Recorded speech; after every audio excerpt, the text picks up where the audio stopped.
So let's go back to the past for a second. It's March 11th, 2020. The OKC Thunder are about to play a game against the Utah Jazz, but after some delays before starting the game, the players from both teams are then instructed to leave the court and go back to their locker rooms. The fans are told that the game has been postponed, and we later find out that Rudy Gobert has in fact tested positive for you-know-what. I'm not saying it because I would prefer to make money off this video. Less than 10 minutes after the confirmed positive tests, Woj sends this surreal tweet that I never thought I would see, but at the same time I understand why it happened. From there, we essentially get stuck in basketball limbo with no season and no knowledge or idea of what would happen next. And then a couple months later, the bubble gets approved, and we're back up and running. Now, this season, we have a somewhat similar situation going on as we speak, with Seth Curry being the most recent positive test, which has once again caused a domino effect throughout the league, leading some people to believe that the NBA may be shut down again. So today, we're going to be talking about the current situation, how it relates to and differs from the last season, and we're going to be talking about what could happen to the 2021 NBA season. So let's get into the video. So since Seth Curry is the last confirmed positive player, and as of right now there are only 4 players that are currently positive, this isn't as bad as it could be. But this is still going to be affecting a lot of teams due to the precautions that they now have to take. Because just think about all the factors that the NBA now has to consider. Like, okay, Seth Curry is on the Sixers. Okay, how many teammates has he been close with? How many teams did the Sixers play in the last 2 weeks? Who were those teams? Who else did those teams play? Who was on the court with him? Who was closely guarding him? Who did those guys have to guard from other teams? Like, you can see how this can very quickly get out of hand because there are just so many variables to consider with something like this. As of right now, there aren't that many teams needing to do contact tracing, which, to be honest, I still have no idea what that even means other than quarantining, but the domino effect is already in full, well, effect. Because literally while I'm writing this, Jason Tatum is now under health protocol, so he's out. But also Bradley Beal, since he was talking in close proximity to Tatum, he is now also out. And so there's really no telling how far this is possibly spread throughout the NBA. But without a doubt, the team that's been hit hardest by these precautions is Seth Curry's own team, the Philadelphia 76ers, who barely met the requirement of having 8 players suited up to play. I mean, they were playing Dwight Howard at point guard and Danny Green at power forward. They started Tyrese Maxey, which I'm not trying to be mean here, but it literally looked like they used his yearbook picture or something in the starting lineup.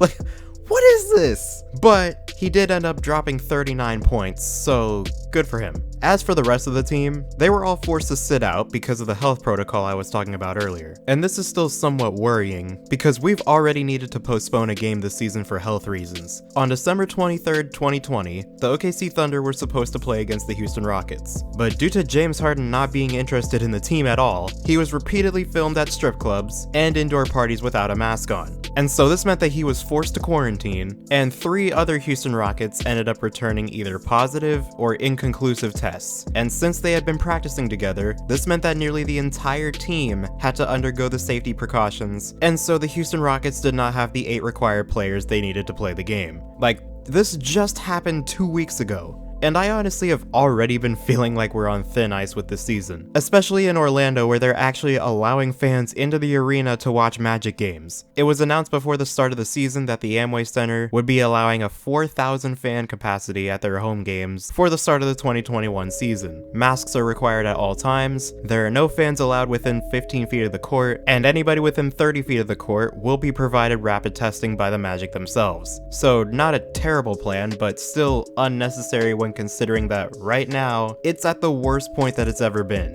especially in the US. But another thing you need to consider is the fact that we now know a lot more about this than we did last March. We have better testing, and we have a vaccine. So I have a hard time believing that the NBA will shut down again, simply based on the fact that we know almost everything there is to know about it now, and the fact that these guys are some of the healthiest people on the planet. So I mean, we shouldn't be worrying about them too much. The problem is that now NBA players are going home to their families, their kids, friends, instead of being in a bubble environment. And so you also have to be thinking about that. I mean, look what happened to Karl Anthony Towns' family. And God bless him, by the way, man, Jesus. But my point is that could be any one of these guys in the future if they don't take it seriously. And given that we have deniers in the league right now, like Michael Porter Jr., who, ironically, is now under health protocol, that might be easier said than done. But also given how the NBA handled the James Harden situation by just finding the absolute out of him and saying you lose the game's pay if you miss games because of this due to how irresponsible you were, I'd say that was a good start. Because until the US gets it under control, which who knows when that will be, this will be the new normal. Like I said before, I don't think the NBA is gonna have to shut down again because back in March of last year, we still barely knew about it. We didn't know how this would affect them. And since Rudy Gobert already had it, we also had to ask all those questions that I mentioned earlier.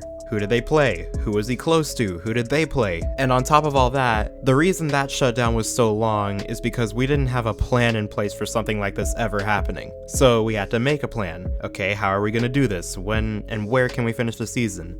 Who do we bring? Are players allowed to bring anybody? How do we keep them safe? And I even talked about the idea of maybe having a 2-week shutdown on Twitter, but then you have to think about the fact that they're all back in their home markets, and so what's stopping this from happening again? And then you have to think about scheduling, you know, this is gonna offset the season that they already planned, so there's just so many variables. Like, it's all hypotheticals right now, but at the same time you have to consider every possible variable to do this properly, because the NBA isn't like the NFL where you have 50 guys on a team, and so if someone's out, there's always someone to replace him. There's 12 to 15 guys per team, and it's indoors, which only makes it more of a risk. If I were Adam Silver, I would make the restrictions as strict as you could possibly make them without sacrificing the mental health of the players. Okay, so you can only go home to practice and to games, because as of right now, those are similar to the guidelines of when a player's in their home market, but when they're on the road, this is the rule. On the road, players, coaches, and staff will be permitted to dine outside their hotels if the restaurants provide outdoor dining, have fully privatized indoor rooms, or have met requirements to be formally approved by the league and the players' union.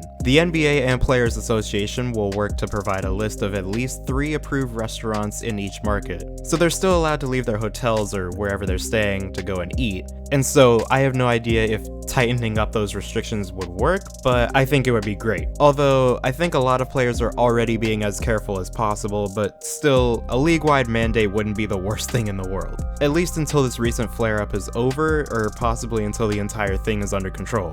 But I want to know what you guys think. Do you guys think the NBA should shut down the season again for a short amount of time? And if so, how do you think they would handle things like scheduling and other things like that? Let me know what you think. But with all that being said, I hope you guys enjoyed this video. Subscribe if you're new, hit the bell to be notified when I upload, comment down below what you want to see next, and as always, I'll see you guys in the next one.